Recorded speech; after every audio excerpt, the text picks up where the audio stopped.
Okay, so welcome back to NostalgiaCast. I'm Johnny Craddock, And I'm Darren Lundberg. and today we're going to be talking about Far and Away, a 1992 movie directed by Ron Howard and starring Tom Cruise and Nicole Kidman. Darren, this is our first movie that we're going to enter in a new year in our 90s bucket list season. Right? And this is the movie that I chose, and we have two special guests with us today. Ruth and Rae from the Paperback Flicks podcast, two of my favorite podcasters. Mine too. And not Yeah. just because one of them is my wife, but that doesn't hurt. I do listen to their shows on my breaks at work, in my car alone. Why read books when you can just hear about Yeah. people reading books? Well, that's the thing. This podcast is it's different than ours. I mean, we talk about movies a lot and everything and nostalgia. These guys don't just talk about movies; they actually read books too. And they only read books that have been made into movies, so they Yeah. have that going for them. And We've had them on before, right? I mean, they're yeah, not like new guests to us. What were the Ruth and Ray? What were the other movies that we had, or movie? Just one movie? Ruth we've had on before. Was it We were on for Muppets Christmas Carol. okay? And was there another one? I feel like there was another one. I thought there was two. Are we confusing when you guessed and when Ray didn't join you, or You which both is run for Close Encounters. Close Yeah, Encounters? That's what it was. that's Close it. Encounters. Okay, Right. okay. And then you guys have been on ours for Yeah. Johnny was Sherlock Separate, yeah. Darren and was Jaws. Johnny. Darren did Jaws. Jaws. Yeah. Yeah. Yeah. I was the Gorton's fisherman for Jaws. Yeah. Yeah. So But yeah, your anyway, your podcast is very like I said, it's very literate because you read books, but like it's kind of like a book club, right? I don't know if we've talked about this before, where you kind of expect your listeners to show up having read the book that you're talking about and also have seen the movie. So maybe you're asking them double time. Like Johnny, like we try to all the time get people to watch the movie first, but they're like, well, I haven't heard of it, so I'm just not gonna bother watching the movie. Do you two feel like you get that same kind of pushback, or are books more something that people are more willing to dive into? I don't think we interact all that much with our listeners, or watchers, whatever you want to call them. Hmm. We know they're there and there's people watching it, but they haven't like griped at us about making them watch movies or read books yet. And sometimes Ray like watches like 12 movies for an episode, so they don't have to watch all of them. Right. Right. Well, and I get a lot of recommendations. I either email or just people that I know locally, and they'll say, "Hey, have you guys done this one yet?" Or, so that's the main interaction that I get is recommendations that I have a long list of books with film adaptations that people want, but sometimes they're like really niche, like I've never heard of either the book or the movie. So Yeah. we'll get to well, them. Sometimes it's been interesting, like The History of Love was an interesting one Yeah. that I had never heard of or seen, and that was actually really good. So, It's about opening people's minds to different things, right? You don't want to just cover all the classics. You want to cover things that also people can experience for themselves for the first time. That's a huge thing that I think a lot of people are not really opening themselves up to these days, and that's kind of sad. So it sounds like you two are mostly doing that just to have a great chat with each other, which is why Johnny and I do this, and then hopefully people will show up. But yeah, it's kind of a tangled web. is the book always better, or are there times when the movie is better? No, there's been a couple of times that I was actually disappointed in the book. And there's Darren's talking about opening your mind. There's been several that I might not have read or seen the movie, one or both, but for the podcast. And I've done that with book clubs too, when it's a book that I would not have chosen this book, but now that we're talking about it, and so I am a benefactor of that mind-opening experience already, and so sharing it is kind of cool. Yeah. Yeah. yeah, Well, yeah. when you guys asked me to come on, I was currently reading American Psycho, and I wanted to pick that one. And after I finished it, I was like, I probably shouldn't pick that book. I'm not sure I want to force these guys to read it because it's a heavy book to read. But I would agree. I think for me, in that one case, the book is better. I mean, I think the movie does not do the book justice at all. And in fact, I keep telling Ruth that should be like a series, like a HBO or like a Showtime series where they actually like really dive into the character and like follow him for like, a couple seasons because it's so good in the book, but the movie just glosses over everything. And it's like, Mm. oh, that's what I get. You know what I mean? So it was a letdown when it comes to Yeah. the, But it's a good movie on its own. If you haven't read the book, yeah, it's by still a good itself, if you movie. don't know the book, then it's fine. But when you read the book, you're like, whoa, that was not at all what I thought it was going to be. Hmm. But Yeah. also, I found this because I also read Rules of Attraction, and I had seen that movie, not really liking it that much. But after reading the book, I had a greater appreciation for the movie. But when I was reading the book, I kept thinking what I was reading, I saw in the movie, even though it wasn't in the movie. But I kept thinking, no, that's in the movie. And I watched it, no, it's not in there. So it was kind of like confusing me, what they decide to keep, what gets cut out, that kind of stuff. But do you guys find that's the case with what you guys have experienced? Yeah, I know I'm one of those people that if I could put every line of the book into a movie, I would do it. I would make everything a miniseries because I want to put everything in. But there's been a couple of times that I'll say like I was waiting and waiting for this thing to happen that didn't actually I'm like I vividly remember this character doing this thing in my mind and and then I watch the whole movie and I'm like, "Oh, I What guess is that moment? Yeah. yeah. I guess I saw the movie in my head when I read the book. I don't know." Well, it's a really fun podcast. I really like it, and I think you guys are doing a great job. What's the next thing you guys have in line? Is something that you're looking forward to that you're gonna do next? Gone with the Wind is next. Whoa, Yes. that's an undertaking. That's a big I one. have It's a 10 doozy. hours left, Ray. How much more do you have? I think I'm at like 14 and a half or something. Okay, that's a I'm lot of doing it faster than racism. you for once. Woo! It's a lot of N words. Yeah, a lot of It's N-word. yeah, it's Well, a lot of bleeps. Yes, you this just is true. you guys just did Stand By Me, and that was a really good episode. One of the things that I really like about Paperback Flicks is the POV. Like I'm big on POV. Like how you two talked about. It's interesting. I don't have the mindset of boys. Like I wouldn't want to go see a dead body, right? That's not my thing. Like I'd be no, I don't want to. Like that. It's end of book. But Yeah. you reading the. I loved your conversation about how. And isn't it interesting that we think of Stephen King as a horror writer, but the way you were talking about it, the stuff about how boys will be boys, and that's kind of a bad kind of attitude to pass on to your kids. You want to, all those things. That's interesting that that's in a Stephen King book, and that you were able to actually tackle that in your conversation. I thought that was very good and a great perspective because, you obviously are not boys. And so that's not something that you're used to, but you still found that fascinating, to be able to see that kind of perspective. That's something that I think, like I said, POV is very important. And that's one of the things that's great about, especially since I don't get a chance to read a lot of books. That's something that's great about Paperback Flicks. Oh, one thing you guys do too is you guys have like authors come on occasionally and like interview up and coming authors. Yeah. So Darren, you can go on their show and talk about your book that you wrote.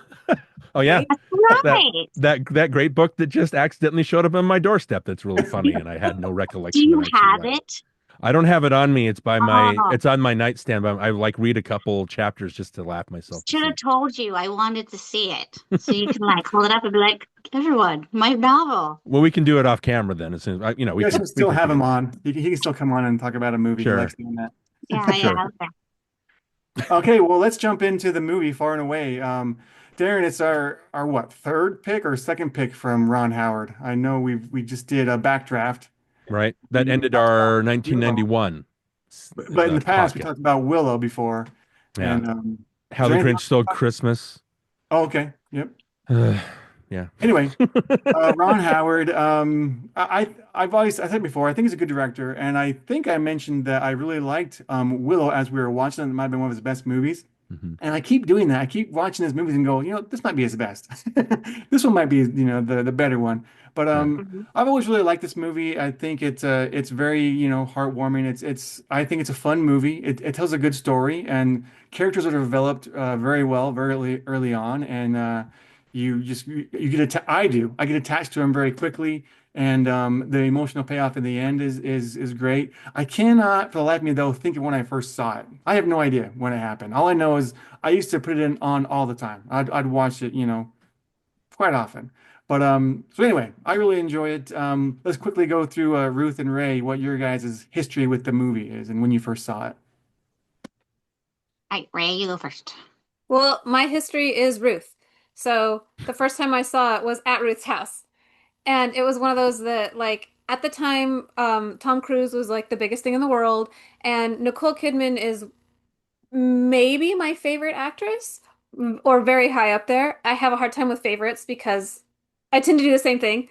She's my favorite. Oh, she's my favorite. But Nicole Kidman has always been top of the list. They're all great. And so Ruth was like, "Then do I have the movie for you?" Like, but so it has a lot of nostalgia for me because that was one of my at Ruth's house experiences.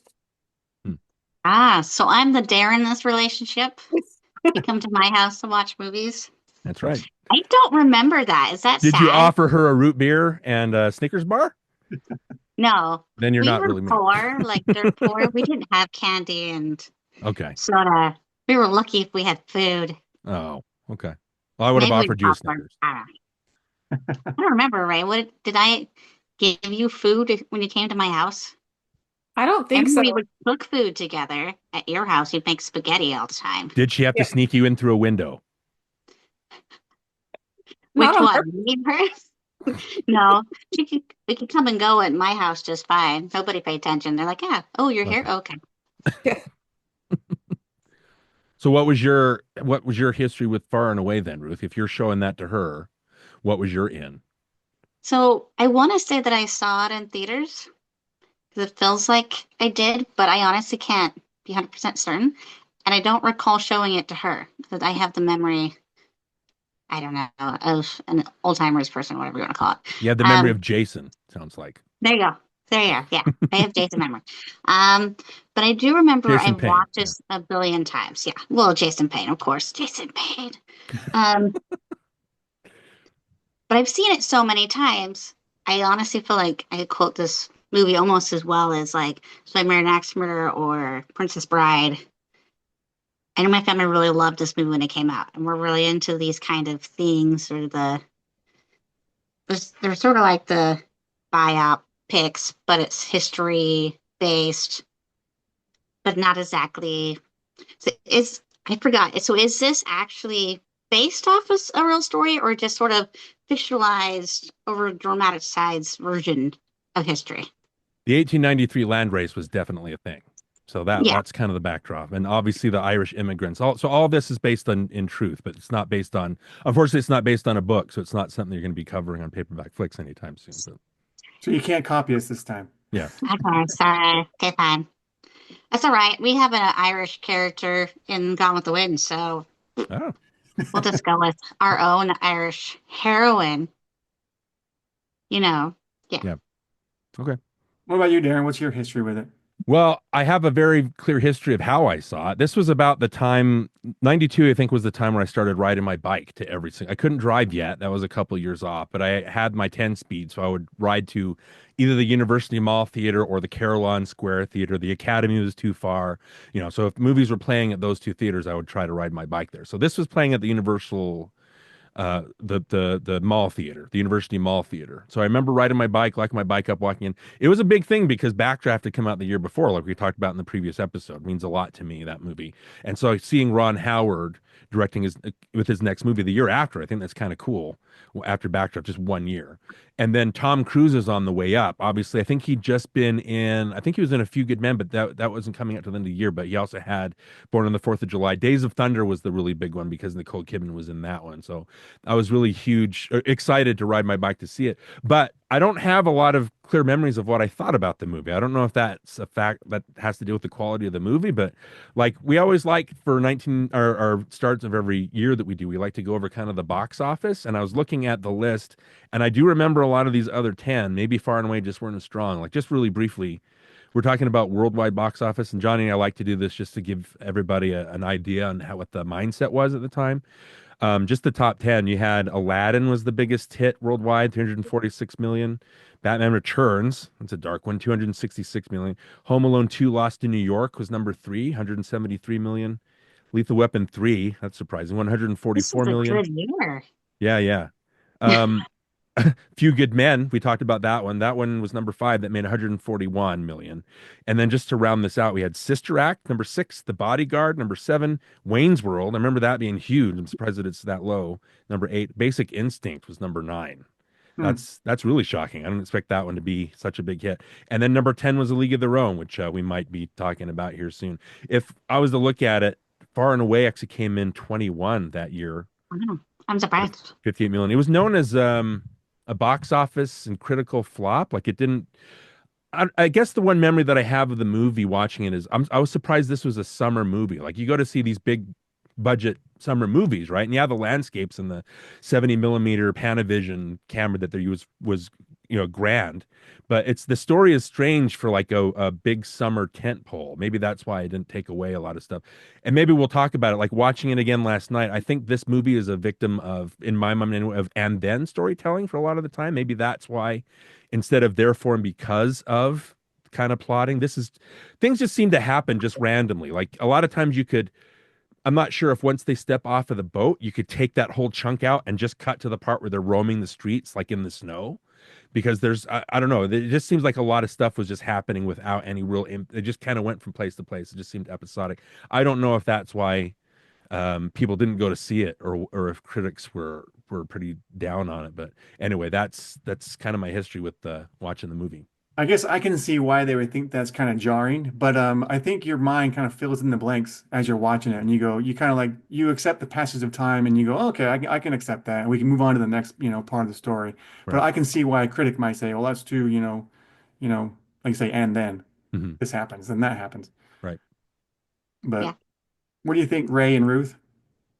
Well, so I did look into I looked into now as we can look back at it, kind of what people say now about how historically accurate is it, or did it speak to the history to you? And the number one thing that people said is that it doesn't feel like these two people would experience all the things. Like it kind of felt, people kind of feel like they went, okay, what are all of the Irish immigrant experiences? And make one or both of them experience all of them Mm. when that isn't reality. In reality, some people Mhm. got caught up in the New York, the fight scene, the gang scene. Some people, were homeless and squatting in people's houses. Some people had this experience or that experience, but it's not it didn't feel realistic that these two people are telling everyone's story. That's kind of the only criticism that I found as far as why maybe the historical fiction didn't grab you the way many other historical fictions tend to grab people. Well, that's Mm. interesting, like as a counterpoint to what you're talking about with books, because sometimes you read a book and then you expect something to be in the movie and it's not there, or like American Psycho, things are cut out for time or for POV or whatever. But Mm. I don't mind that. Like Ray, that's a very interesting, like in a lot of historical epics, people get upset because you're cutting out a lot of stuff, right? Mm. But in this one, it's kind of like Joseph and Shannon are stand-ins for the entire Irish kind of experience coming over to the Americas. And I like the movie from, sure, I have issues with the way the storytelling kind of is episodic, but as far as, I don't have any complaints about that at all. Like that's, to me, that's surprising because that's an interesting, you're trying to encompass everything. And I think that's a good Mhm. thing to do here. Joseph and Shannon are more stand-ins, kind of like in West Side Story, how our leads are kind of just these blanks that we can kind of apply ourselves to. It's this, Joseph and Shannon have more personality than Marie and Tony, Mm. obviously, but I like the idea of them being stand-ins for the whole experience. Otherwise, people would complain that it doesn't encompass the whole experience. I don't know, Yeah. like whatever. Yeah, that's true. Well, well, And it so does make it exciting, and it makes it for good storytelling, I think. yeah, and Mhm. so we've talked about with books how you can have like look at Lord of the Rings. They've got what like 68,000 characters and they all have these little experiences and then people want all of those little experiences. And so you have to kind of condense it into and you give Tom Bombadil's lines to other characters so that you still have that line but you don't have to have that character. Mm. And to me, I think that's kind of smart storytelling because you don't want to have 16 different actors to be like, "Oh, well, look what these guys are experiencing and look what these guys are experiencing." You don't want to do that. Nobody wants to take the time to care about all of those characters, Mm. but you can care about these two. and they Yeah. can show you the entire Irish immigrant experience. Right. Hmm. Yeah. Well, a lot of people, especially for something like Oppenheimer that was just out, people were complaining that it didn't have the Japanese perspective. And I'm like, first of all, it's called Oppenheimer. It's not like Yeah. it's not called the atomic It bomb. wasn't about them. Right. Secondly, That's another movie. people want those things, but do they realize that means they're going to have a 19-hour movie to watch if you're going to encompass everything, which is kind of hypocritical because the way the world is now, people can't handle tweets. You know what I mean? Like they want constant kind of information just shot at them, and it's just weird that they complain about one thing and then complain when they don't get the other thing. It's critical. The way people watch movies is strange. Yeah. Well, I think that's interesting you bring that up because, they just briefly touch in this movie about the Indians. They showed the Indians Mm, at the one when they're starting the race, and you just see a quick shot of the Indian family standing there, kind of like, well, this sucks. And awesome. that's it. And I like that there's a little nod to it. We're like, yes, we're aware this is messed up for these people, but that's not the story we're telling. So somebody else tell that story. And because if you try to tell that story too, it would be like, you kind of have to choose a perspective. You can't just be all over the place. But when you do that, you can do that in a book. And it can work as long as you're got interesting characters. But you can't do that as well in a movie because it Mhm. has to be kind of a condensed, neat little package, and it has to work in a certain time frame.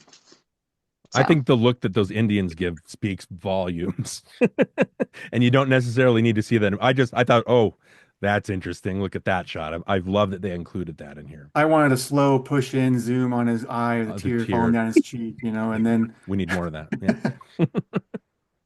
Yeah. so anyway, Darren, you wanted to mention something about why the movie got made in the first place. So Well, again, watching it last night, that's the first note I have is like weird that this is a summer movie. And yeah, it didn't. okay. It's more interesting in context, I think. Ray, the stuff that you've said, Ruth, the stuff that you've said is more interesting to think about. That I wasn't really thinking about that during the movie, so it's interesting thinking about it afterwards. But after it ended, I was like, I didn't really get a huge personal feel from it. Like, why did Ron Howard make this movie? And so I looked into it, just trying to figure out what the point of it was, other than working with Tom Cruise and Nicole Kidman. But when he was 4, I know that he was in his first movie. I think it was The Journey. Like he took a transatlantic trip, and they landed in Ireland to fill up, and he got off and saw he basically looked out the window and he saw green everywhere. So when they landed, he ventured out into the airport, and I think there was an attendant that saw his like red hair and thought of Ron Howard as like a leprechaun or something. So he ruffled his hair and said, you look like you belong in this place. So ever since Hmm. then, he'd had a fascination with it. But he has a whole like Dutch, Swedish, he has a whole history of people like we all do. But he was mostly Yeah. fascinated by that Irish kind of immigrant story. And so in 1983, he actually directed a TV pilot that Bob Dolman, the screenwriter of this, and would go on to write Willow. He actually wrote, I think it was called Little Shots or something like that. Anyway, that's how they met. And they struck up a conversation about how they both liked Ireland and how they wanted to basically make a movie about that one day. And again, it kind of spitballed over time. I think that's why he worked with, Howard on Willow, is because they were talking about that. But the way Howard was explaining it, like again, that immigrant story is just very, I have Chinese ancestors and how they came over, and it's fascinating reading about all of that, right? But the way that he looked at it, like he was just fascinated by that past, like those Irish ancestors in particular. When they were on location, I think the Donnelly land, it was shot on the Dingle Peninsula in Ireland. And so Howard said when he was looking at the countryside, it's astonishing that the immigrants of the last century actually wanted to leave. But beautiful as the land was, it was land that they didn't own. And if there's anything stronger in Irish blood than the love of land, it's their spirit of independence. That's what brought them to America, right? So Hmm. that's his connection with Ireland. And so again, that's cool to have that. You want to let's go to Ireland. Let's visit the place of my ancestry. Let's spend time, on the countryside, see how everything is. But then tying it even closer, 3 of his great grandparents actually participated in the Great Land Race of 1893. Wow. And so that was I think the Cherokee Stripland Race. I think that's the official name of it. But basically, let's see, I looked up the history, and it was really complicated. Over 100,000 people took part in Wow. this land race. Again, they opened the land. Basically, when American settlers came over here, they kept pushing Indians or the Native Americans off of their land so they could kind of own the land, right? Which is really sad. So some of these Native, I'm going to try to be PC about it. Some of these Native Americans, like, either went willfully or they pushed against it and they ended up getting massacred or all that. The Trail of Tears happened during this time. So I think 4,000 Cherokee were killed or died during this thing. But basically, by the time this Oklahoma land race, I think this was the fourth and the largest land race that they'd had to this point, and it was basically just American settlers that were coming. The irony here is that Oklahoma, where the Native Americans, especially the Cherokee, had settled at the time, everybody thought of Oklahoma as this arid, like rancid place, and they didn't. American settlers didn't want to live there, but they're like, hey, let's push the Indians off. Let's put them and live there, have them live there, right? And so they did that. But then I think President Benjamin Harrison, because of like pressure of the time to move and expand, I think in 1890 he put a kibosh on some like leases, and so the Cherokee couldn't make money off of their cattle sales anymore. So all they could do is they just sold off their land at like $1 or $2 a share. And so that's where we get to in the land race right here, where we see the Indians. I thought it was a loaded look because we get that all. Once you look up the history, you're like, I know exactly what these people are thinking. They're like, look at all these crazy white people, like going crazy, like racing to own this land that we own and we've been pushed off of and got like a kind of a terrible price for it. So again, it's just really interesting. But this basically was settled to become Oklahoma, like in the future. That was in 1907. I think that's when they established the state or the territory or something like that. But again, all this stuff is in the movie, but I don't know. I think it's smart to kind of focus on two people. Ray, like you were saying, like it's hard to do 16 people. You're gonna have a 3 hour movie. It's kind of more interesting to have because Joseph is kind of, he wants to be free, but he has to pay off these renters, right? And then they come up and they burn his house. And then Shannon is the same thing. Like she wants to be modern, but her parents don't want to let her do that. It's just, I think that's a good in for the story to kind of open it up and have them experience everything. So anyway, that was basically my in. I thought it was very interesting with Ron Howard's history as well as how they tied in the land race to this whole thing. I thought the land race is definitely the best part of the movie. So I think it's a good build up to that. Yeah, it's a good Cool. ending. Yeah, Yeah. interesting. Let's segue into the acting because I like talking about acting. Um, so Tom Cruise in this one, I'm a big Tom Cruise fan. I think he's a great actor, probably one of our best actors. But yeah, Tom Cruise, I like his performance in this. I know there are some people that, maybe will criticize his, Irish accent and everything, but I I believe think he did an actually, accent in this one, not yeah. like Valkyrie. Well, in Valkyrie, I think the reason why they didn't do accents there is because every character spoke in their native accent. So because in the director's mind, they were all German, they wouldn't hear accents. So he said, we're not going to have any accents. We're just going to have everybody speaking their own native accent. That's why it's the way it is.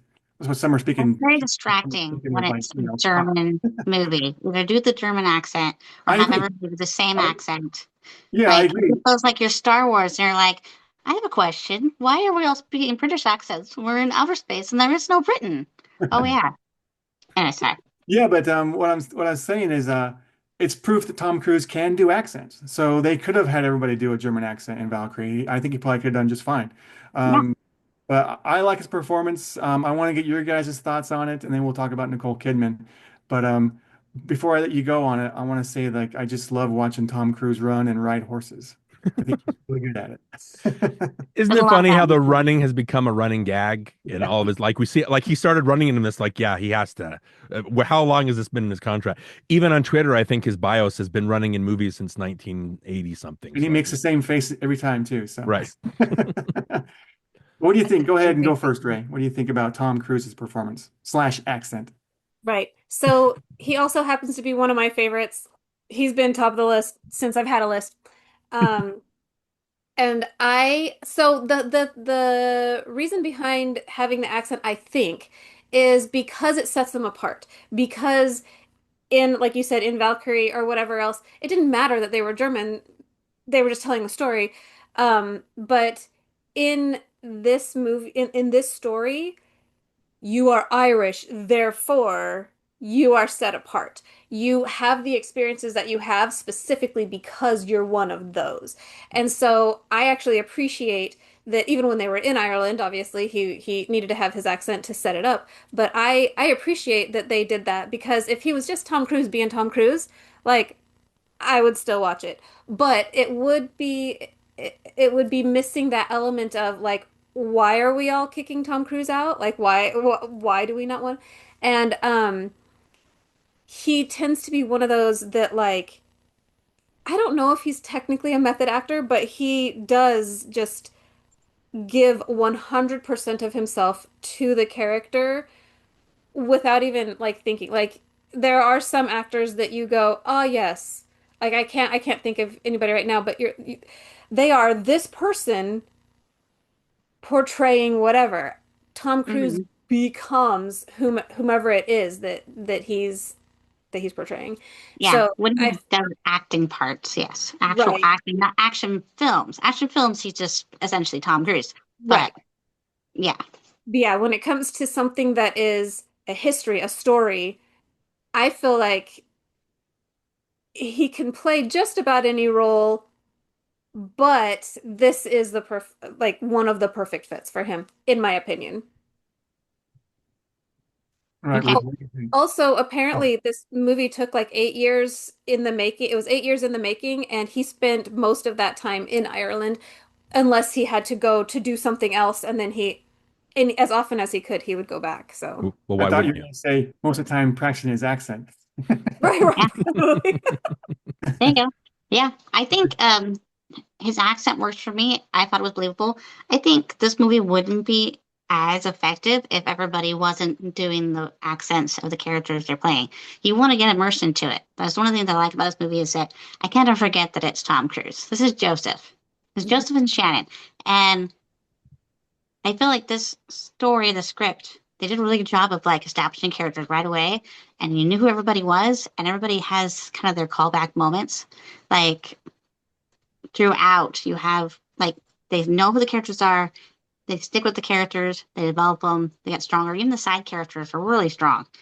And I will say he doesn't look Irish, but not everybody looks like their background per se. Like there's plenty of people that like I'm part Lebanese. I don't look it, but I have cousins that have like really dark skin, and you could like throw them in, Lebanon, and everybody would be like, oh, Hmm.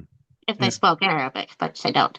But you know what I mean? So he doesn't exactly look Irish per se. I think Nicole Kidman's more believable as an Irish person, but he pulls off the accent really well, and you can tell he's really trying to get into that character and trying to be Joseph. And I think he did a really good job. He pulls it off well. Um, I do think that they did a fairly good job of making him seem like he's still tough and he's strong, even though he's kind of a little guy. Hmm. Like he's not a tiny guy, but he's not a big guy. But I think with them establishing the whole brawling with the brothers in the very beginning shows that Joseph might not be a big guy, but he's been toughened up by the fact that he's been fighting his whole life with his brothers. So he's essentially been training to be a boxer since he was born. It's like so he does this every day. So even though he's not a big guy, he's fast and he's strong and he's developed those skills. He's So happy. yeah, I think that makes it believable for Tom Cruise to be this boxer to compete all these people up, even people bigger than him, if you have that kind of a background. So I think they pull that off. He kind of does. He kind of is the trope of like the fighting Irish, like because I have a lot of Irish in my family history, and we actually have the dark Irish, which might be what you're talking. Mhm. Like you're used to the pale skin and the I don't freckles and know. the red hair, and you know, Mhm. but there is the whole line of dark Irish that have those darker features like Tom Cruise has. So for me, that fit perfectly because that's my family. Like that Yeah. fit for me, but also like they just fight, man. They fight drunk, they fight sober. If they're ever sober, they just fight about stuff. And like you'll see like the cousins or whatever that have more of that like Irish history, like they just like that's how they settle their problems. And they won't even be like you see the brothers and they're like throwing fists and bloodying noses and then they're like, "Oh, hey, Just bud." just for fun. They're like, oh, we just want a nosebleed. Yeah. Yeah. And I'm like, "Yeah, that's real." Like Some brothers are like that. So Right. Well, Darin, you don't have any brothers, do you? No, I never have fights with them. They leave me alone. Before I talk about Tom Cruise, I thought it was cool. Jared Harris was in here. Like you talking about Sherlock, Johnny. I thought as Moriarty, I'm like, who's this guy? Like I didn't know that was he had that power. So him showing up here, I'm like, is that Jared Harris? Like that's cool. And it says the redheaded brother. Ruth, you said something cool. My note here is I don't think I've ever seen Tom Cruise in a movie look so small. Right? We know he's what 5'7", something like that. Five He's eight. not fine. He's not super tall. And famously, like in Top Gun, they would put him on like shoe boxes or whatever to make him just as tall as Anthony Edwards or whatever. But when he plays with that persona, I think it's really cool. Like again, he's really diminutive in this. Like if you look at like if I don't know in the future if you two will ever cover one of the Jack Reacher books, but that the Jack Reacher character is famously, I think, 7 or 8 feet tall, and Tom Yeah. Cruise is not that. But Tom Cruise in the movie Jack Reacher has such a huge persona that he feels like he's 8 feet tall. So I don't actually mind that at all. And that's kind of what Mhm. Tom Cruise does. And when Tom Cruise is shot, like in the Mission Impossibles, being like huge in the frame, like in the Rogue Nation, the fifth one or whatever, there's a part where he's fighting like a bad guy, and the bad guy stands up and he like towers over him, which is a nice kind of aesthetic because you're like, oh, Tom Cruise is huge in the frame of the movie, but now we've got somebody taller than him, so it's obviously a threat. So I Mhm. liked in this how he was just so small, and he's like a scrapper, right? That's what I like. Oh, you little Tommy Cruise, you're such a scrapper, that kind of thing. But I think with the accent, you either this is Tom Cruise, this is a star vehicle. You're either going to go with it or you're not. Like this movie is not going to be made with Patty O'Reilly from a TV show that you've never seen. This is a Tom Cruise vehicle in a way, right? And Yeah. so you either go Mhm. with that or you don't. I don't mind his accent. I don't know if it's authentic, but like with Kenneth Branagh, I like listening to him talk like an Irishman, right? Like Kenneth Branagh talk like an American. I thought that was fine. I know Yeah. that there's a kind of a cult following with this where Irish people, Irish audiences will actually watch this movie and kind of make fun of the Oir-ish accents because they're kind of going overboard with them. But I think as an audience, if you don't know what that accent sounds like, that's you want to make sure that you get that, right? It's you don't want to Yeah. have people confused. But as a persona, like you're right. Like I think that's very smart character writing. It's not just that he figures out how to box. And I think Ray also with him studying the language, like I think he worked with some real trainers, like worked hard. I think Ron Howard was actually impressed with them. Like so even back then, Tom Cruise is really going into it. But I don't know. I like him as a persona. I like how he melts over the course of the movie, so he's not so much rambunctious. He's kind of becomes more responsible. But I don't know. I like him. I Mhm. think this is a really strong performance from him, especially since they frame him as being so diminutive. Yeah, one of his Yeah. best. He is one of our best actors. So Yeah. let's move on to Nicole Kidman. My first question though, were they married during this Yes, movie? they were. Okay. So they were Yeah, they married. were. But I Okay. about know that. 5 months, I think. Five Okay. months. So Yeah. that scene, it's she's already seen it before. Right. Yeah, well, it was so the story about it is that it was supposed to be covered, and then they didn't tell her, and they took it off so that her reaction was actually genuine. Like it was Yeah. like I guess there's like a cock sock is what they call it, I guess, like that covers the penis. That's one of the things they do is they'll just kind of so they don't Yeah. generally wander around the set naked. They'll just have like a little coverings on the breast or like Yeah. covering on the penis or something, which I think is still kind of funny, but whatever. Just saying the word Um, penis. I don't know what's going on here, but yeah, but he's supposed to. I'm assuming that he didn't have underwear on or underneath, or that there was blood all over his underwear, and that's why he's butt naked in the bed. I get that they're cleaning his leg, but I'm like, was he not wearing underwear? Is he that poor he doesn't have underwear, or I don't know. But it does make for a funny scene if it, even if it is kind of like situationally, or like the chances that the mom's gonna actually leave her in there, unless she really trusts her daughter to be appropriate, or she's that worried about her husband and his drinking problem Nope. and like you broke window pane. Like I always thought it was really funny. But yeah, so the story is that he was supposed to be wearing the sock over it, and without telling her, they switched it out. Got rid of it so that her reaction would be genuine, and it's pretty funny. I think it works really well. Can yeah. I just say that as excited as I was for this conversation, if I'd known that the words cocksock were going to be mentioned, I would have been so much more excited. So thanks, Ruth. Thanks for bringing that level. I appreciate that. You're welcome. Yeah, I brought it up because I love that scene. I think that's some of the best acting I've seen of her, especially in this movie. I think that scene, her the way she, looks and then takes a second look and then like just it's just yeah, beautiful. It's so well done and it's so funny and it's so Just it's just stellar acting on her part. Hmm. Hmm. Ray, you have thoughts? You can say penis if you want to. You don't have to. I wasn't planning on it, but we'll see. But You never know. You never know on NostalgiaCast. so yeah. So like I said, I loved Nicole Kidman. So I'm pretty sure that I don't remember which movie came out first, but I know that I saw this movie after seeing Practical Magic, Hmm. and I was Mm. just That was like, after. okay, Nicole Kidman, Sandra Bullock, like they're it. Like I want to grow up to be like them. Not really, but like you know what I mean? Like they were like when I was 12 years old or whatever, they were it. And when I saw this, I just remember just like I had to get over that a little bit. Like I didn't want to just be like Tom Cruise and Nicole Kidman amazing. Like I wanted to actually see if I liked the movie for liking the movie. And so I did at whatever that was, 12, 13, however old we were when I watched it, I did try to like tamp that down a little bit and not see the actors, see the acting. Um and there are moments that Nicole suddenly goes into like, I am acting, like just for like a line or two, where like she's suddenly like maybe not comfortable with that line, or maybe they had her Yeah. say it so many different ways and they chose a way that perhaps I would not have chosen or something. But it was just every like once in a while, and I don't know if I even noticed it when I was a kid, but when I was watching it again for this, because I've seen it several times between now and then, but I watched it specifically for the podcast, and I caught a couple of those that I'm like, a more mature Nicole Kidman would not have done that, Hmm. Yeah. Hmm. you Which know. lines were those? Can you remember what part that was? I remember that there was the conversation when she's like finding she climbs up to his room and she's like, they're giving away land. There was a line or two in there that I was like, that felt weird. And Okay. then again it was one of the lines while they're living in that brothel or whatever that they're living in. Yeah.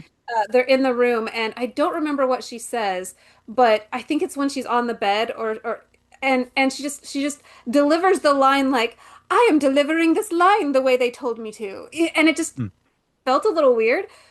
And I know that she's better than that, but this was pretty early, I believe, in her career, so it maybe that's it, you know. Yeah. She hadn't honed her But craft yet. that didn't stop me from loving it and loving her performance in it. I will say I saw several, so I love watching the interviews and the behind the scenes and whatever. And she devotes a lot of her time, and she also wants to make it the best performance, whatever performance she's giving. But when she was being interviewed for this movie specifically, nobody wanted to talk about her. Nobody wanted to talk to her. Hmm. Every Oh. question, every interview, I found 4 interviews that were just her, and then I found a couple that were her plus. And every single time, the questions that they asked her were about Tom. What's it like working with your husband? Oh, I've known Tom since he was, in Legend. So what, and they all and you see it after a while in her face where she always puts her best self forward in these interviews, but she starts to get this like glassed over look where she's like, "Oh right, because I'm just the bauble of Tom." Like, like Yeah. nobody was looking at her, it felt Which like. is weird 'cause she's really beautiful and she's really good in this, I think. I can get what you're saying, but I think maybe it's partially because Shannon herself doesn't quite know who she is. Maybe that's part of it. Maybe that was a choice, maybe not. But yeah, there's moments where she feels a little more stiff and less natural. But then again, we're talking about Shannon. Shannon doesn't know who she is. She thinks she knows, Well, and she's figuring it out as she goes, right? she's being raised to be stuffy and stiff. So she's trying to break free from that. True. So yeah.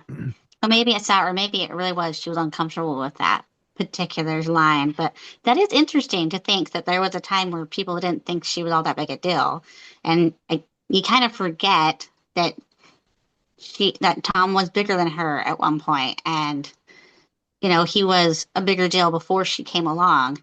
And I can imagine how that would be kind of frustrating as an actor to be like, well, I have my own career and I'm more than just Tom's wife.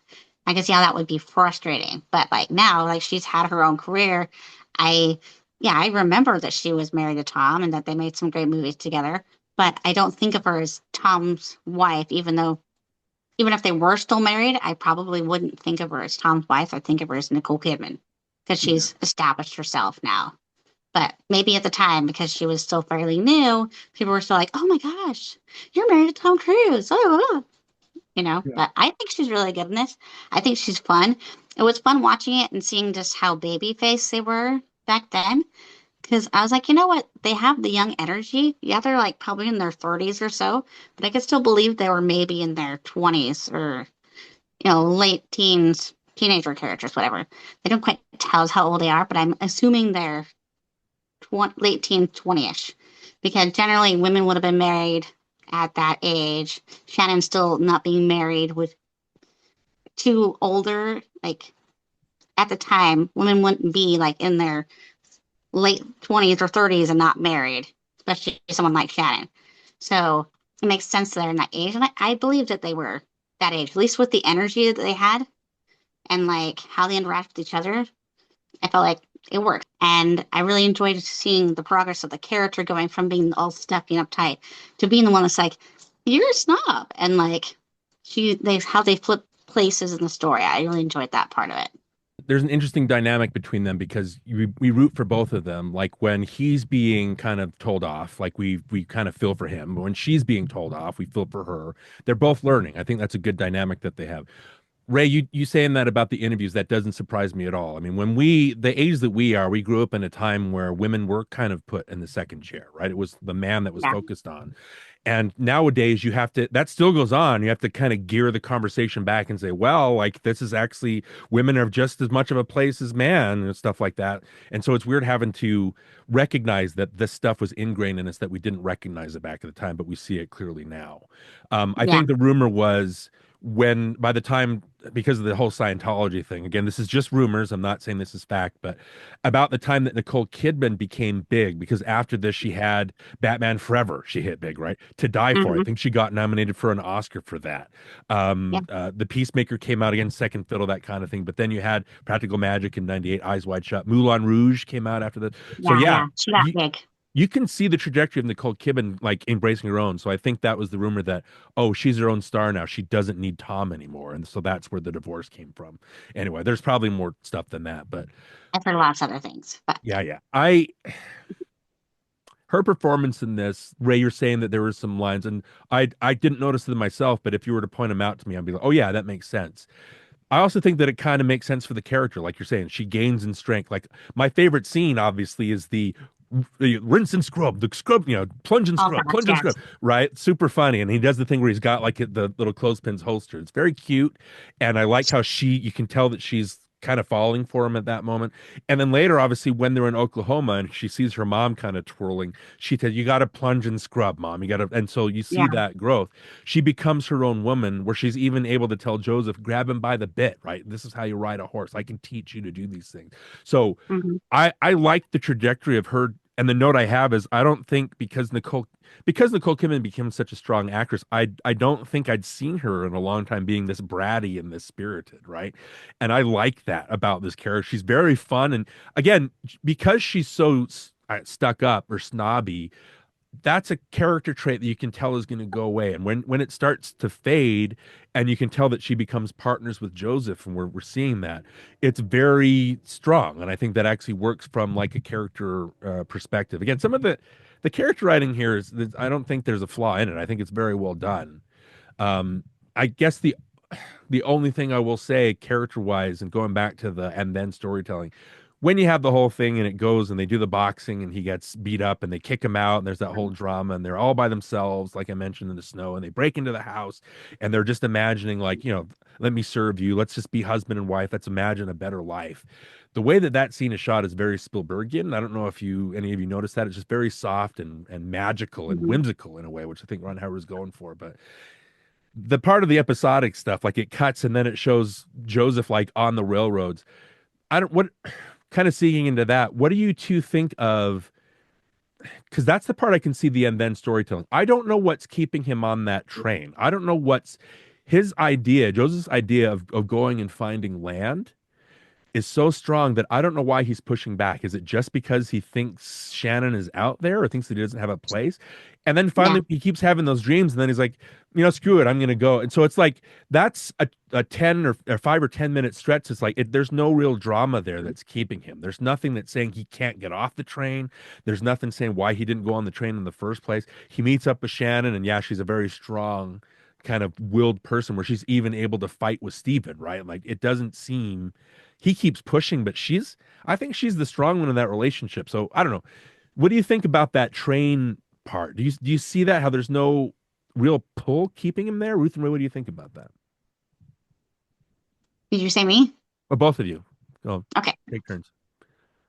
Um, I like it because I think it shows that he's sort of trying to run away from it. So yeah, he wanted land, but he started this trip with her, and then now that Okay. he assumes she's going to be with him. But later, though, when he does meet her at the land race before the race, he tells her that he imagined her back in Boston this whole time.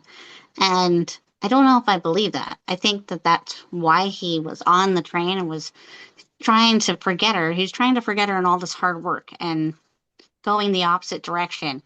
And I think that I don't think that he actually believed that she would have stayed there, that if she had the opportunity, she would still keep going. And so he's trying to avoid going because he doesn't want to see her, because he realizes that he feels like he's not good enough for her. And it was different when he started out because she was just ends to a mean to get him where he wanted to go. Hmm. But once he had feelings for her, suddenly it was like, I don't want to do this without her. It's gonna be weird. What if we're neighbors and she's with that guy? And you know what I mean? Like, why would you want to do that if you're trying to forget somebody? So something is like, well, I'll go find my land somewhere else. So I buy that. Like, and I do like that they represent his changing of his mind being dreams of with his dad, and his imagination memories of their time together. And That's I don't what I don't finally know turns if that him, works. right? It's not the dreams of Shannon. It's finally dreaming of his dad that gets him off the train, right? Yeah, yeah, and I do like the whole thing that like he wakes from the dream because bedroll fell on him. Like, yeah, the train stopped, but it was almost like his dad saying, "Hey, take your bedroll, get off the train, Yeah, like you're on the move wrong it." road. I like that. Yeah. Yeah, yeah, and I like that part. I get that it's not super dramatic, but at the same time, like I think it works. Like it works to kind of show he's trying to fight these feelings, he's trying to run Yeah. away, but ultimately he can't. He Okay. can't run away from it. This is what he wants, and this is who he wants to be, and this is who he wants to be with. Right. And so, yeah. Okay. Ray, what do you think about all that? So yeah, so I did Change my see mind. I did see Ah, the running away aspect. That's kind of what I saw him doing, but I also saw the loss of purpose. Because in the beginning, his purpose was work this land, work dad's land. mm-hmm. And then when that's taken away and he's like, I'm just gonna get Kill this, this now. his purpose is vengeance. And then his purpose is he always has a purpose. And there came a point that what is his purpose? He can go get land, but for what? He can keep it. And so he just what does he know? He knows toil. And Hmm. so he needed to run away from all of it. All of his purposes have ultimately failed. He failed with his dad's land, with the land that he and his dad were on. He failed at vengeance. He failed Shannon. Like to his perspective, all of his purpose has been failure. The only thing that he has ever been good at is toil. And so, fine, I'm out, I'm done. And you see him toiling purposelessly. And then again, through the dreams, especially the dream with his dad, like, was Shannon your purpose? Because no, like she became part of it, but that was not his purpose. And kind of realigning that, like that, and then the wake up call, the wake up smack in the head. But that kind of brought him back around to like none of us can live purposelessly. And for someone who was so driven all the time to let go of that and run away from that. Like it just wasn't in keeping with his character and picking that purpose back up and going for it with probably the the thought that Shannon might be there, but his purpose was what it was in the beginning, my Hmm. own land, you know, Yeah. brought him back to himself. Yeah. So I don't know if we needed as much of it as we had, but I feel like he needed that. He needed to go into that de despair moment. Mhm. I think it works so because I know from personal experience I've gone through phases where I did things that were completely out of character for me. The totally opposite of what I would have done because I was in a negative place or I was going through something or like came out of a bad relationship and then suddenly kind of just lost all desire to do anything and just reclused into myself. I've done that. So like for me, I think it works because sometimes we do kind of lose our way. Sometimes we do forget, hey, we didn't need that person to begin with. We are our own person. We're not less of a person if we don't have the person we thought we wanted to be with, or that doesn't change who we are. And sometimes you kind of need to get lost to find yourself. And I don't know, I thought that was effective and it worked for me. And I didn't feel like it took too long, like in like the whole thing of it. I don't know, I think it's fine in my opinion. The note that I have, I did write that. I was like, there's no purpose to this part. Like, why just get back onto the land? Like, the land race is where you're headed. But I also Yeah. have here is like, but maybe I'm misunderstanding it. Like, ask Ruth and Rae what they think. That's very good. I don't think this, so you have brought me around on that. This is why I love conversations like this because I want the other perspective. So it's not just me saying, no, I don't think that's great. I don't think this works. From that perspective, yeah, I love that. Like I can't have purposeless. I like how, and again, you brought this to my attention. He keeps dreaming about Shannon, but then it's the thing about his dad that finally turns him. Was like this. You both are right, Ray. You're absolutely right. Ruth, you're absolutely right. It's like, was your purpose this girl, or was your purpose land? Like, what is your main goal here? And so I love that from that perspective. Now, I think that makes sense. Even though from a storytelling point of view, and I hope you understand what I'm trying to say here. Like, there's nothing really that's a pull or nothing that makes it dramatic. It's just, oh, he realizes he needs to get back on that trail, right? But at least I'm able to understand now the feelings of what he's going through. And I would have just written it off if not for this conversation. Yeah. I want to say something real quick. That sequence I would agree is a little bit too long maybe, and it is kind of a lull in the movie because it's kind of a long movie anyway. And so you get to that point, and it's kind of a point where you're kind of starting to get maybe a little bit bored, and you could kind of zone out. But when he finally decides and he wakes up and he jumps off and he says, I'm on the wrong road. You have that the music sting, and you have like it's inspirational and it makes you want to keep going with the story. So it kind of wakes you up as an audience member to go, yeah, let's go get the land, let's go find Shannon. So you kind of get on his side. You know what I mean? Hmm. So maybe that lulls on purpose, so that kind of when that does, wake up from it, he kind of like can motivate the audience. I don't know, or Maybe. Well, Yeah. inspire you. Yeah. the movie feels purposeless for a minute and then it finds purpose again. I think you need that. If it went on maybe another That's 2 minutes or Mara. something like that, yeah, it would have been a little too much, but I think it's effective. Yeah. Are there any other performances in the movie that stand out to you, or are we going to limit it to Tom Cruise and Nicole Kidman? I love the dad.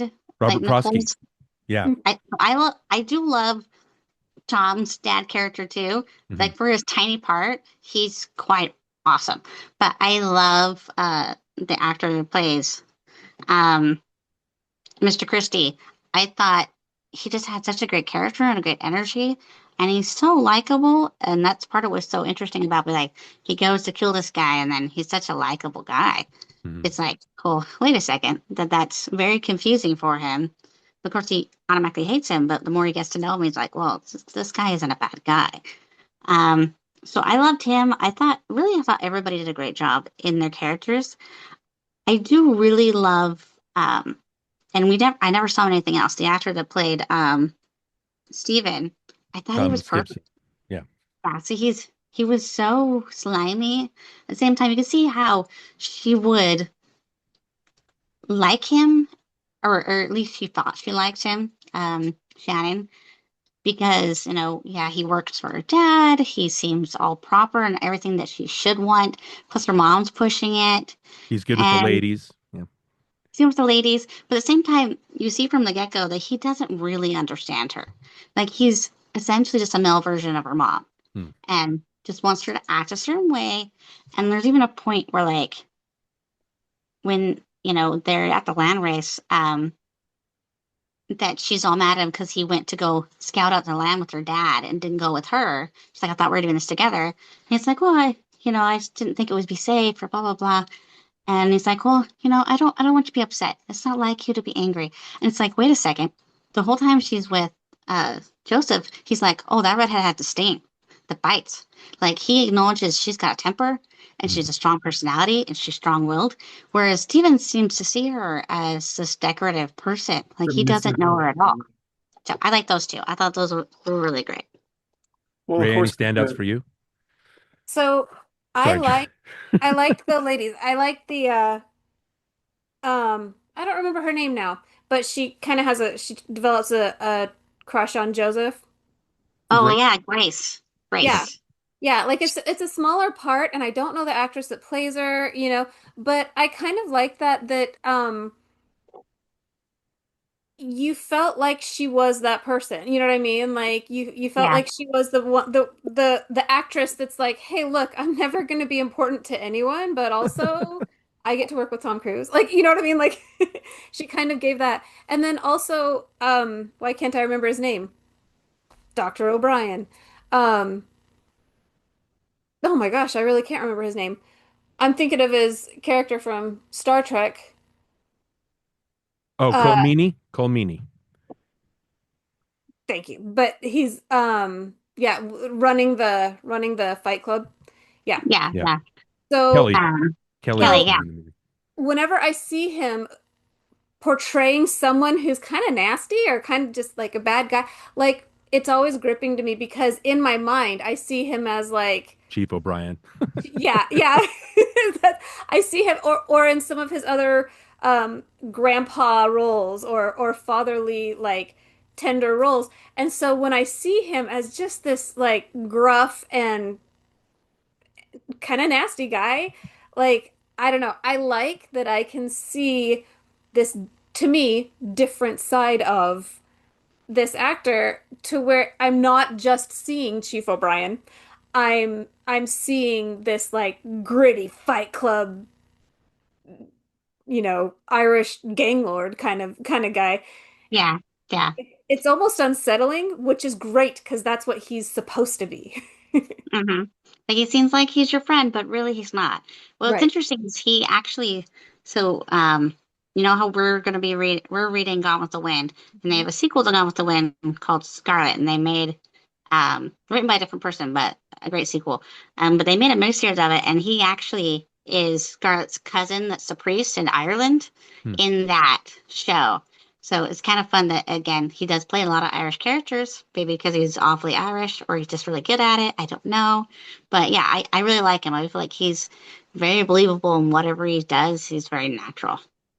He's very believable as a scumbag. Like you're right. Like he's scary because he's very supportive one moment, then he'll turn and say, "I own you" in another part, so it makes it scary. Mm-hmm. Ray, you mentioned I think the actress' name is Michelle Johnson who plays Grace. I like that she's all for Joseph, but then when he loses, you can see her turn off. Like it's like, nope, he's not winning, so I'm not interested. And then going back, Thomas Gibson, I know him from Criminal Minds. Like that was a big show, and Oh, obviously Dharma and Greg. But it was funny because I had this movie oh playing, and my gosh. there you go, Hotch, right from Criminal Minds. So, No, no, Dharma and Greg. oh, Dharma and Yeah, Greg. it's Don't know. Greg. Yeah. Yeah, I that was like, was you just blew my the mind. straight laced guy because he doesn't I have the did mustache. not at all connect the dots there. Holy crap. Yeah, so that's That's Greg. and then he was a soap opera actor before this. But yeah, me and the wife were very strong watchers of Criminal Minds. She's always in the room usually when I'm watching this movie, and she was doing watching movies. She was doing something, and then he says his first line, and she looks up, and she's like, "Is that like?" She recognized him from Criminal Minds. He has such a strong voice. But yeah, I thought it was like at the end, he gets punched out, but he doesn't really get a comeuppance in a way. It's just like, oh, you don't love me, don't do this. Well, good luck. And then he runs off. There's no huge comeuppance for him, but maybe that's real life. But he was believable as kind of this pretentious guy that thought he was better, and you've seen that than anybody. You've seen a lot of movies, but Robert Prosky, Johnny and I did talk about him during Gremlins. He's always a very warm, fun actor, whether he's in Gremlins, whether he's in Last Action Hero, any of the stuff that he's shown up in. He's a fuddy duddy. I love how he comes in, and Joseph's whole mission is to kill this guy, and he buys everybody around. He's very jovial, he's nice, and then you get the look on his face that Joseph's like, oh, I'm gonna have to kill this guy, and he's like a very difficult murder because he can't get him right. But I love how he's so absent-minded that he comes out and then Joseph's like, you're kicked off our land, and he tries to shoot him and the rifle goes off, and then the dad, Daniel Christie's like, oh, and then he realizes, oh, and then he runs to help him, like he runs to help the guy that's murdered, that's trying to kill him. And then when he's finally doing the duel, I like how he asked to be his second. Yeah. Like all of a sudden Joseph is good friends with him, and he's such a funny dad. He's like, oh yeah, you tried to kill me, but let's not worry about that. Let's try and let's get over that. Yeah. I like that. And then I like that he and Nora. So again, going back to the land race stuff, you had people called boomers that were really trying to push the government to gain territory, to push the Native Americans off the land. So they wanted to have the land boom, right? But you also have these people called Sooners who would show up at these races and do what they do in the movie, where they would kind of cheat and like be there already to kind of claim land without putting in the work for it. So I like that was actually also, Ray, you talked about the whole Irish experience. This is included in that, the land race stuff. There were people that would do that would already be there to claim the land and cheat, basically. And Oklahoma is the Sooner state. Yep. Exactly. It's from that. So yeah, so I grew up in Missouri. I was born and partially raised in Missouri, and that was always a thing that, like, because I have cousins in Oklahoma, and it's still a joke. Like, it's still a joke. They're gonna cheat at every game. They're gonna be at the end of the race before it even starts. Like, yeah. So that is a thing that has carried through. That's still a joke. Yeah, that's funny. Interesting. And of course, you can't have a Ron Howard movie without seeing Clint Howard. Clint Howard's little cameo, I think probably one of his best cameos ever. I love this character, even though it's so small. It's so good. He's so great in it. That's the note I have. Does Clint Howard like playing these despicable, like, rat people? Like, I mean, obviously he's a character actor. Is he happy with that? Like, is he the Bruce Campbell, the Sam Raimi? And embracing the he's embracing, he has a very distinct look.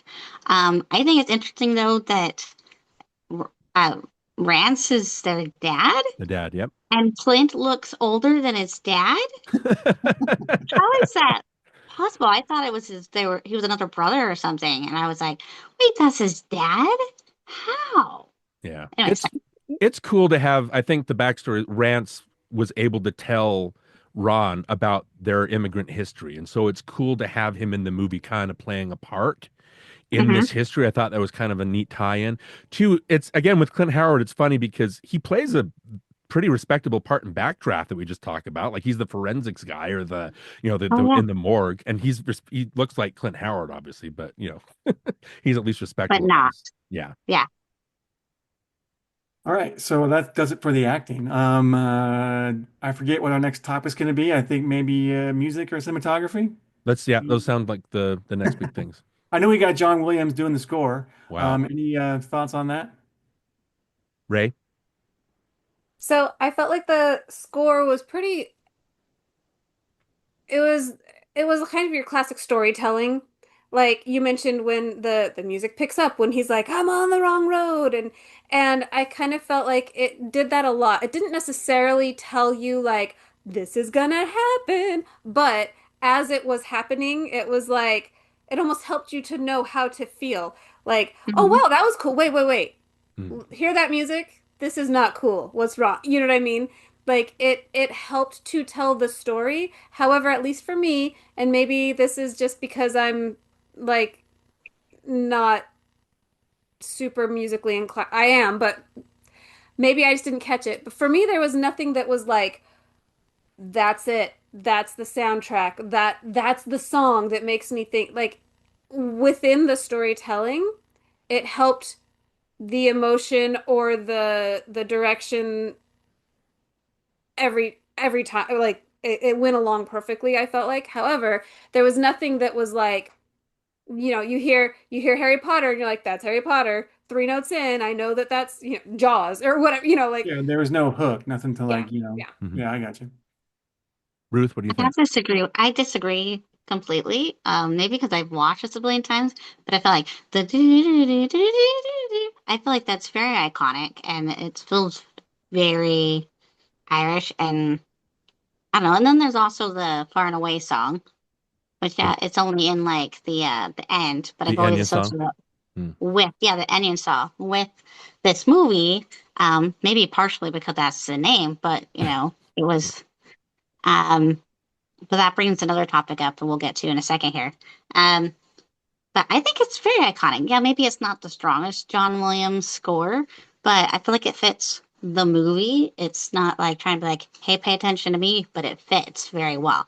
And I think it supports the movie very well. I didn't feel like it was overdone or it was underdone. I felt like it did its job. Maybe it's like and also, I remember at the time, this was how soundtracks were. They were a little more involved, not like over the top, but they were definitely like a supporting character in the movie. And I think it works. I like it. It's having Ron Howard, I think it's great that he's able to make this movie to kind of connect with his Irish kind of ancestry, right? It's great that he's able to get Tom Cruise in a movie, Nicole Kidman in a movie. How as iconic as John Williams is, I think that's got to be another dream achieved, right? Like you get John Williams, the maestro, to score your movie, right? That's a huge thing. While the movie's going, yeah, it's not a score that I think of constantly, but while the movie's going, I do love it. I think it has that nice kind of Irish feel. Doesn't get too James Horner-ish. Doesn't it's exciting stuff like that. I like the sound. And tying it back in, he used a band called the Chieftains, who are an Irish folk band, and that goes Hmm. back. Ron Howard actually saw them in a concert, and they sang this song. I'm trying to look this up. There was a tragic song about a couple in love torn apart when one of them departed for America. And so he was always touched by that Oh, song. That also helped inspire him to make this movie. So that's kind of a cool oh, tie-in that John Williams was able to do that. But I will say that the last theme, it's silly that they both you see the shot of them both there or the extras raising their hands up and then they jam the flag into the ground and it does this thing where it goes da dun da da da dun and I'm like that's like really John Williams. Johnny, it reminded me when you would play the piano at our house and you would always play a song and it would end on a good note and you would always go ding like you would end it with that just so you could hear me from the other room go Johnny because Yep, you I still didn't do need it. those two notes. I still do that. So yeah, that's the one drawback with that with the music score. It's good while it's going, but that lasts. I'm like, oh, you leaned way too much into that. Like, don't make me kind of giggle when we're walking into this movie. But other than that, like, I think it's while it's going, it's a very good iconic score. Yeah, I think it's a good score. I think it invokes the right emotion. I think it is a good, support to the movie. But for me, it's forgettable. Like after it was over, I couldn't tell you what the theme was or what the melody was supposed to be. It didn't stick in my head, so I forgot it right away. So Ruth, that's why. sorry, Ray. It's funny you mentioned the music tells you what to. I like when his dad dies, and the first time his dad dies, and they hmm. don't play any music, and then the second time he dies, all of a sudden you get the low. Oh, so you're like, oh, he's dead now. Like the music tells you he's dead. Yeah. Yeah. Very funny. Speaking of that first scene, that shot when the dad dies finally, and it kind of like starts rising up from the table, and it goes through the cabin and everything. Yeah. I don't know. I like that shot. I think that we can talk about cinematography now since we're kind of going into that. But I think I like how it does it in the beginning, and then it comes back and does it again at the end. So I think that's a great way to frame the movie with those two shots.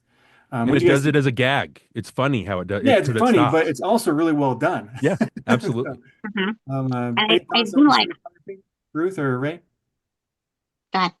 So it's funny that that's exactly what you mentioned because I didn't mind like not only I didn't mind it in the beginning in the cabin like you said like I kind of liked that it does go with the music and it does it I kind of liked that like hold on there's still more but for some reason at the end I didn't like it.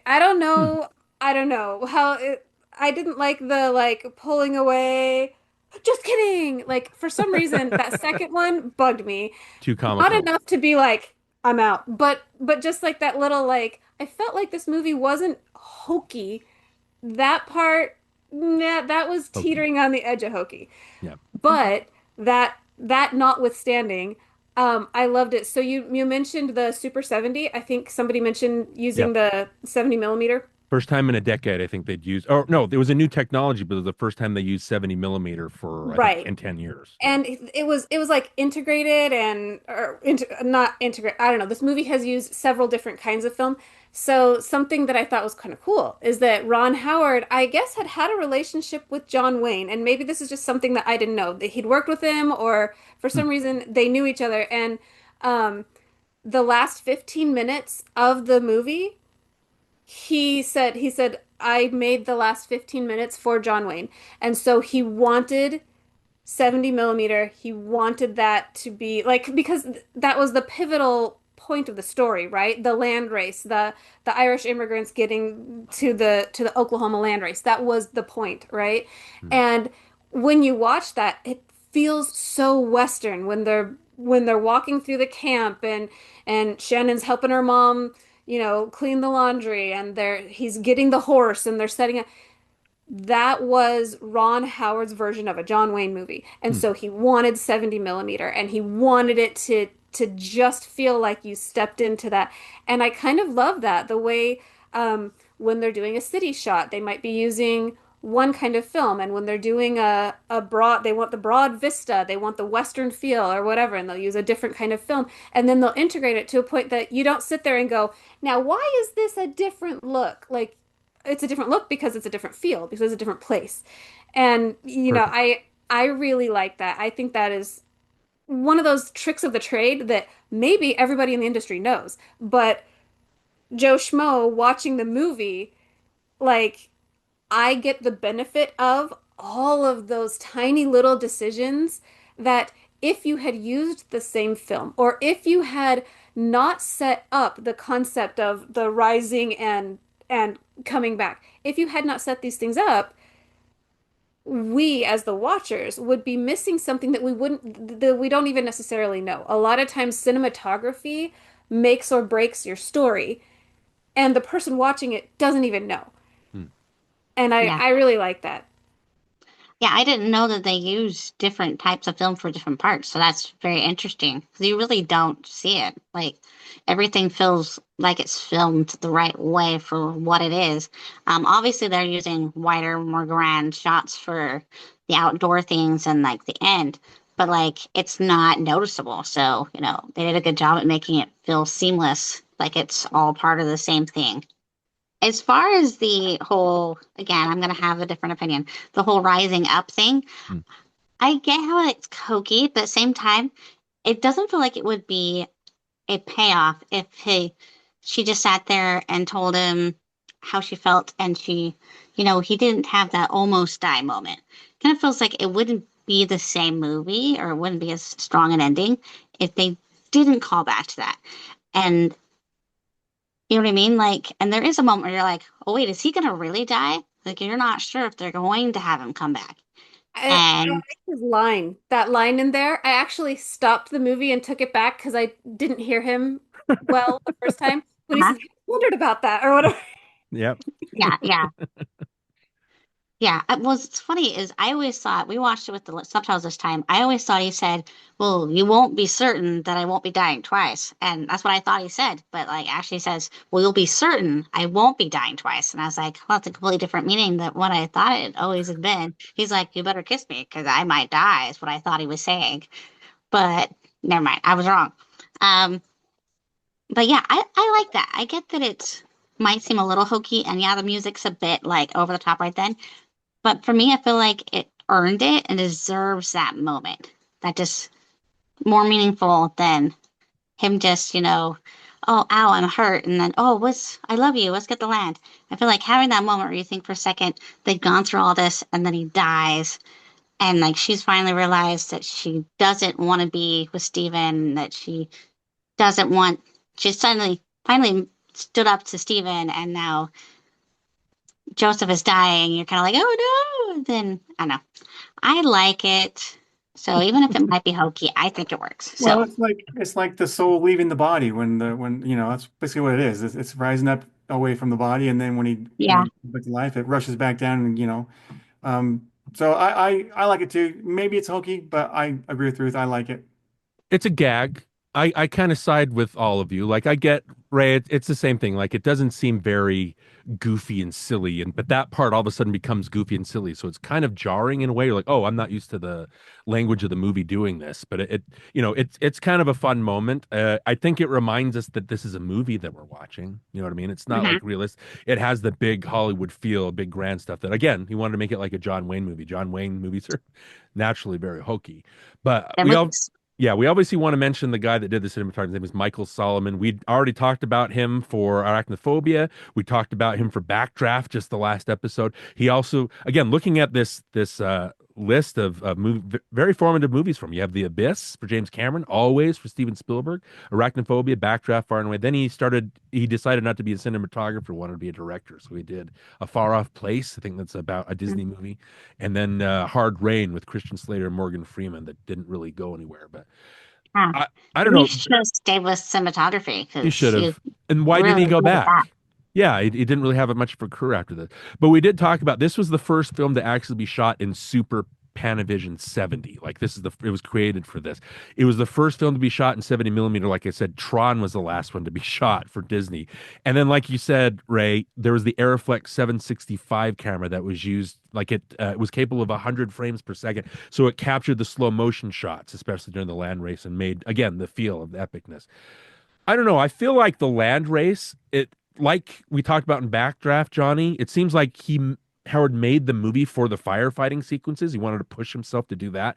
I think with this one, his mind seemed to focus all on the land race. Like, I just got to get to the land race. Let's do all this other stuff and try to do what we can. But the land race, I feel, is where the movie really shines. You can feel that's where it's really alive during those sequences. You again with Tom Cruise during his own stunts, you can see that it's really him riding that horse. He did practice.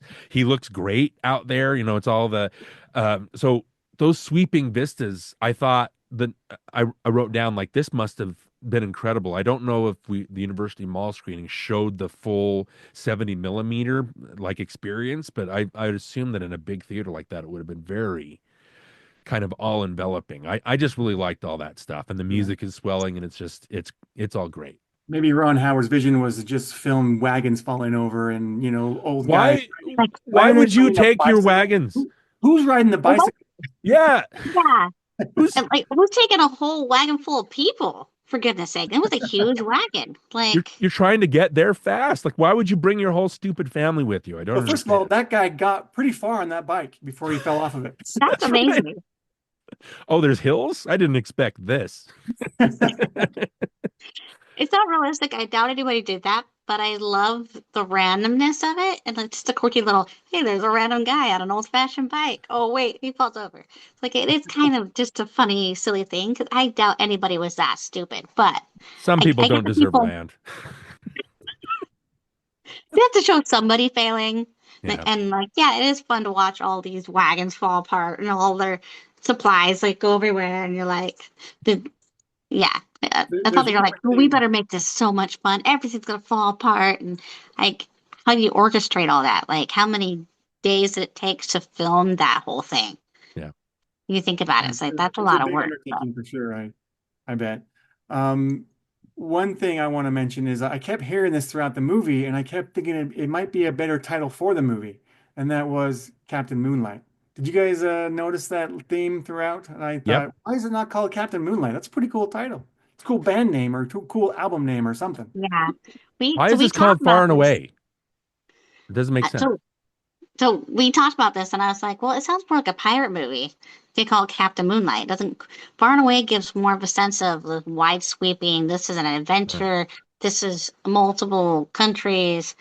Like, and they do end up being far and away. And then plus maybe it's Enya's song Fault. But I think the other possible name would have been I Have No Wish to Fight You. Because That that's was fun. the other thing he says a lot. How But about I you're a yeah, corker surname? you're correct. What Yeah. does that even really mean? That's the only movie I've ever heard anybody use that in. Like, what is the exact meaning? Does anybody know? Of You're a course. What? weirdo. This means you're a weirdo. Yeah, I think You they're just making weirdo. it up. That's a good You don't that's a good know. funny reveal where it's this big secret and you can see it in his face that he's gonna just I'm gonna own this. And then the next thing is like, ah, Captain Moonlight, Ed Joseph. I like that. I like that a lot. I think the original title was gonna be The Irish Story. I think that's what they were gonna call it. Hmm. Oh, yeah, that's weak. Yeah, that's terrible. I'm Yeah, glad I didn't know that. right. So anyway. So I don't know if this is why the movie might have gotten the title, but I know so my grandpa was, I guess my great grandparents were Scottish, and my grandpa grew up with a lot of, and they would use the term far and away to describe things a lot.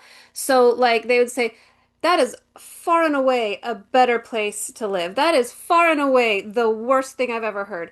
They would use that a lot. I don't know if that had anything to do with the title of this, but to me, I saw a double meaning. Literally, geographically, far and away from where they were, where they started, and Hmm. their journey took them far and away from comfort. But also, it was far and away a better life that they lived on Yeah. the other side, or Yeah, that whatever. makes sense. Yeah, yeah. I Yeah. like that. That's really good headcanon, Ray. Good job.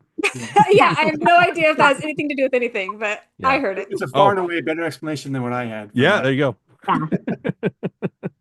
All right, But any other so one snippets or thing that I comments? wanted to mention when we're talking about the land race, so an interview with Ron Howard, he had said that they did film it several times. The actual he had 800 horses and um several hundred like wagons or carts or other vehicles.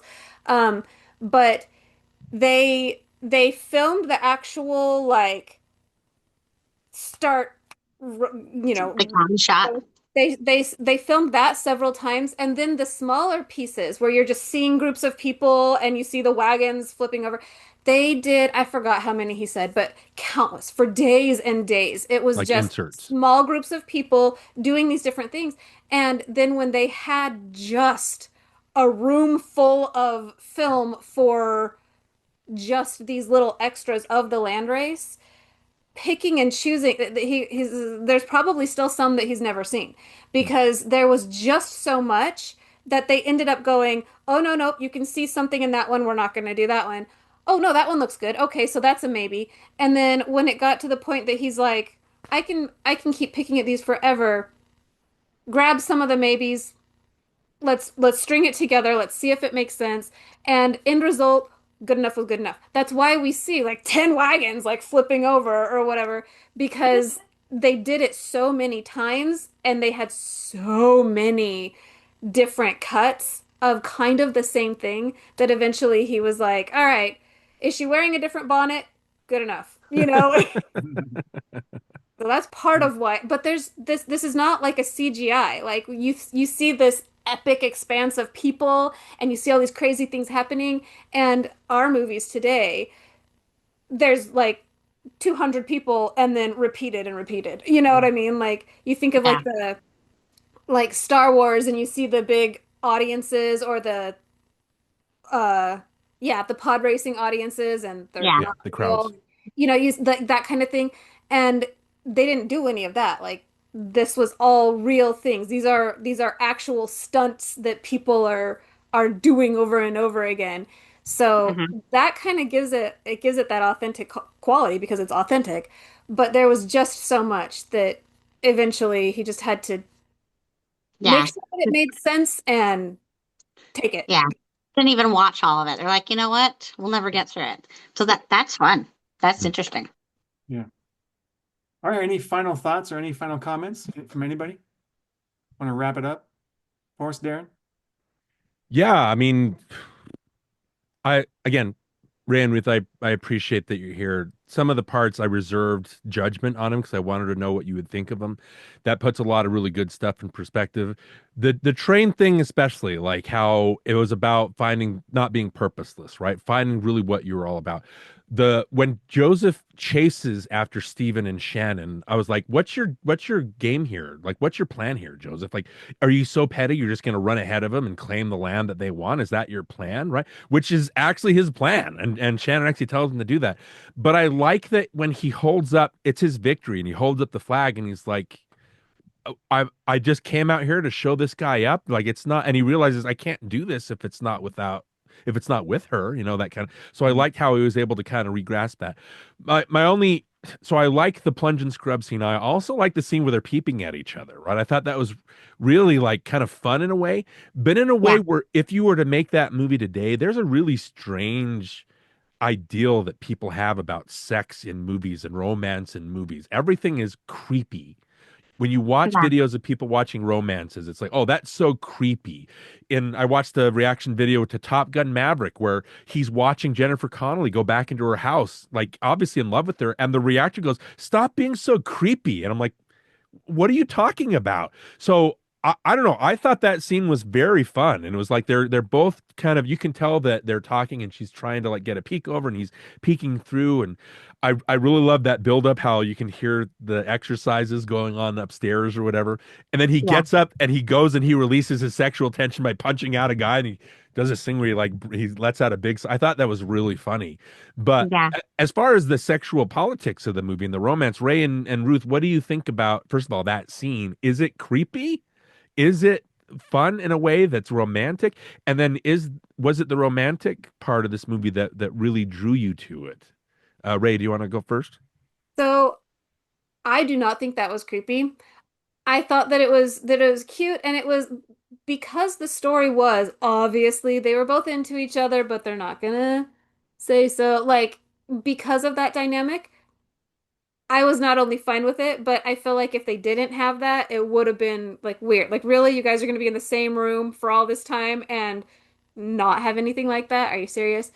Yeah. But I feel like romantic elements belong in stories. However, I like that that wasn't all that it was. When it is just a love story, I I kind of lose interest because I'm like, okay, if the story is boy meets girl, then meet the girl. We're good, you know? But the story was not boy meets girl. That just happens in the course of, something grander. I Hmm. liked that, but I also liked that it was honest. Like it was not, I don't know. Again, I feel like if this movie was made today, they're sleeping together. Like, Yeah. Hmm. and I like that it wasn't that. That it was a big deal that she was like looking through the little hole at his little crack or what, I'm like Yeah. Yeah. that's adorable. I like that there was tension Hmm. and not just sex. Yeah. Yeah. I think it does. It's kind of a cute, fun moment because it's showing that they have interest in each other, but at the same time, they're not they're not trying to go right for it. And I do agree, if they made this movie now, they would just have sex. That like they wouldn't pay homage to the fact that that wasn't normal. So yeah, it's funny that they're in a whorehouse of all places. So they're listening to people do it all the time. So that I love that they use that in, the story, that, how awkward that would be to share a room with somebody you are attracted to and you're trying not to be attracted to. Meanwhile, you hear people doing it all around you. How would that not be distracting and this mad thing? So I love that they do that. But I love that, they stay true to the fact that being from in that era and at that time, it wouldn't have been normal for an upstanding guy or like an upper class lady to just sleep with somebody like that. Was still kind of looked down as something that you didn't openly go to a whorehouse. Just by the one guy's like, "Oh, don't tell my wife that you saw me here." Like it wasn't like just acceptable, and She it couldn't even wouldn't. show her ankles on the boat. I know exactly. So like I like that it was still a chaste love story, even if they did have like a little peek, like a side boob with her, and a little butt crack. Like I like that they kept it fairly chaste, and like because it does feel like character people in that time, they were less likely to rush into that than they would now. And that's one of the things I don't like about some modern retellings of stories, like slightly off topic, but the Count of Monte Cristo, the remake with Jim Cavall, I can't Caviezel. say it. Caviezel, yeah. Caviezel, thank you, Caviezel. Um, they made it in that version that him and the girl had actually slept together before they were married, and that the her son later on ended up being, you know, Dante's child. Right. And I was like, okay, first off, a gentleman is not going to sleep with his fiance before they get married because that would be considered disrespectful. She's not a whore. Yeah. You know what I mean? Like they treated the women they were going to marry differently than prostitutes. They didn't treat them that way, and that would have been considered really just inappropriate and not disrespectful to her too. Like it's not the kind of thing they would have done in that era. It's not likely. So that always bugged me. Yeah, it was kind of fun to have it be his son, but it just seemed like it seemed like they were trying to modernize it, and it Mm. didn't fit with me. So I like that they don't sleep together, but you do have a bit of that tension, and they do show it, but they didn't like make that the entire thing going between them. That they had them developing a friendship and getting to know each other and actually growing together as they're both kind of growing up through this Mhm. process. And I like that it's not just a love story, but that it is, but it's not. It's a lot of things. So Well, there's the class disparity between them, right?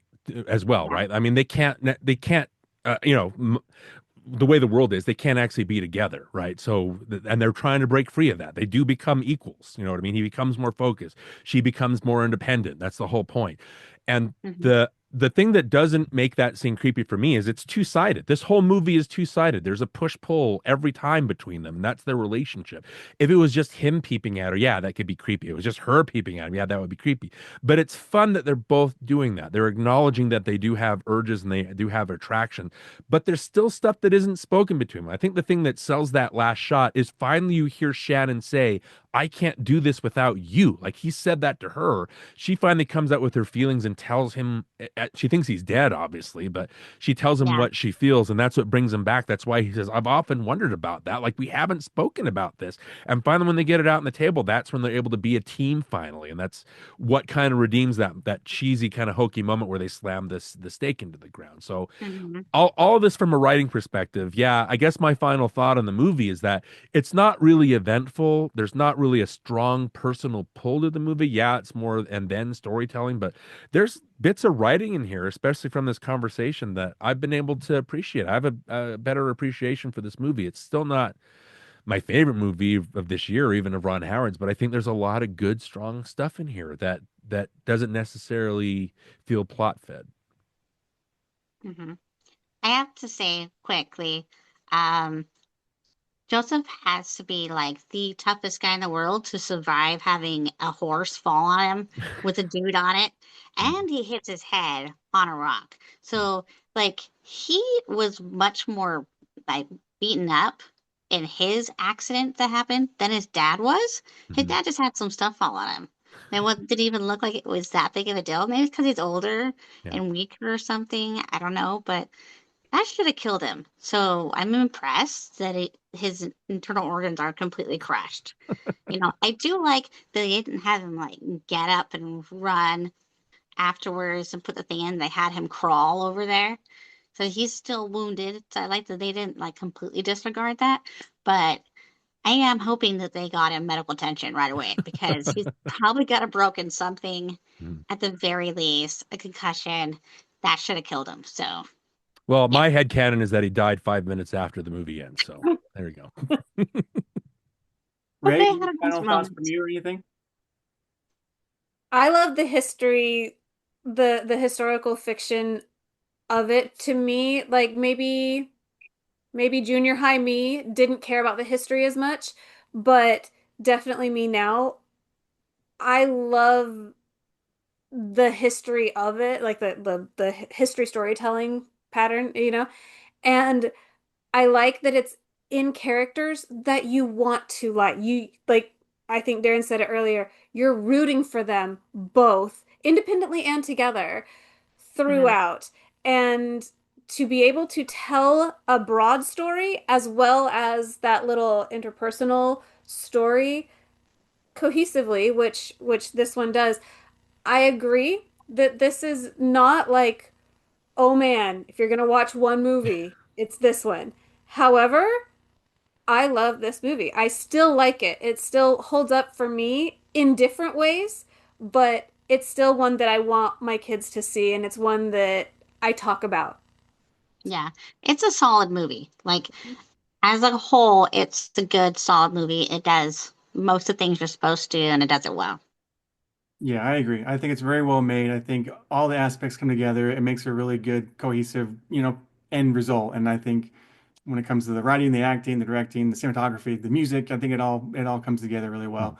Very quotable movie, obviously, and we will do some quotes in a minute here. But does anybody want to say the word penis one more time? You can if you want to. We're gonna allow it. Ruth will not censor it. The Craddocks have it covered, man. Yeah, I'm fine. I'm okay. Paperback Flicks, Ruth and Rae, where can people find you and how can they hear your podcast? Everywhere that there's podcasty things, paperbackflicks.com, and we're on YouTube. It's Paperback Flicks. Yeah. Okay. It's a good podcast. Very Yeah. good podcast. One of my favorites. Yeah. So, Thank you. yeah. Thank you too for being on here. Again, I appreciate the conversation. I have a new appreciation for this movie that I didn't have. I think there's some movies that you need a different perspective to get the full picture. And I think that's exactly what I needed from this. I'm glad that I didn't like poo-poo this from the beginning and decide this is just a terrible movie.